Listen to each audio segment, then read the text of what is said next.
আমি দিতে চলেছি $10,000। হ্যাঁ, আমার টাকা। আমি একটা নিলাম। আবার কলা। এবার রিংটা পড়াও।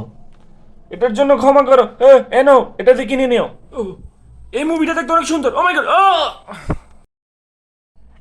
শোনো শোনো, এখানে তো, এখানে। ও ও ও কোথায় গেল? ওদিকে। এই হেল্প করার জন্য কিছু তো দাও। এই আমার টাকা। হ্যাঁ, আমার টাকা তো দাও। না করে দিত। এই আমার টাকা। এই আমার টাকা। আমার গাড়ি নিয়ে কোথায় যাচ্ছ? এই রাখ। আসো জিমি, আসো, উঠো। ওঠো ওঠো, এই ফলো করো ফলো করো। ধরো ওই যে ধরো। যাচ্ছে, ওই যে ওইখানে। এই অ্যাক্সিডেন্ট করে ফেলছে রে। দেখি দেখি, এই আমার টাকা দাও। তুমি কে কে তুমি? দেখি তো। বেব, ও আমি। ও বেবস, তুমি? হ্যাঁ, আমি।